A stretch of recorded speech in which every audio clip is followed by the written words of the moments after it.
తాడికొండ నియోజకవర్గం తెలుగుదేశం పార్టీ నాయకుడు, ఉమ్మడి పార్టీల ఎమ్మెల్యే అభ్యర్థి, మాజీ శాసనసభ్యులు తెనాలి శ్రావణ కుమార్ ఆధ్వర్యంలో మరియు గుంటూరు ఎంపీ అభ్యర్థి పెమ్మసాని చంద్రశేఖర్ ఆధ్వర్యంలో తాడికొండ మండల పరిధిలోని రావెల గ్రామానికి చెందిన మాజీ market yard chairman Kommineni Ramachandrarao, మాజీ సర్పంచ్ దేవరపల్లి చిన్నపాములు, బొంత ఆదినారాయణ, భీమవరపు మురళీధర్ రెడ్డి, రావెల నల్లయ్య నాయకత్వంలో దాదాపు 300 కుటుంబాల వారు వైఎస్ఆర్ కాంగ్రెస్ పార్టీని వీడి తెలుగుదేశం పార్టీ తీర్థాన్ని పుచ్చుకున్నారు.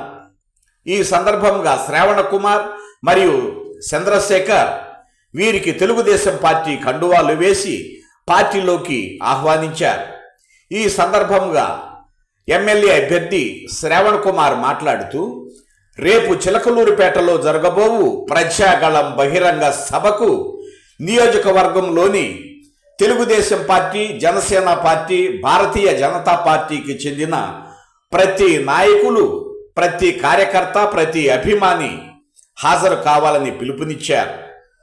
తెలుగుదేశం పార్టీ జాతీయ అధ్యక్షులు నారా చంద్రబాబు నాయుడు పిలుపు మేరకు రేపు ఆదివారం తాడికొండ నియోజకవర్గం నుండి అధిక సంఖ్యలో ప్రజాగళం సభకు హాజరు కావాలని నియోజకవర్గ పార్టీ నాయకులకు శ్రావణ కుమార్ మరియు చంద్రశేఖర్ పిలుపునిచ్చారు.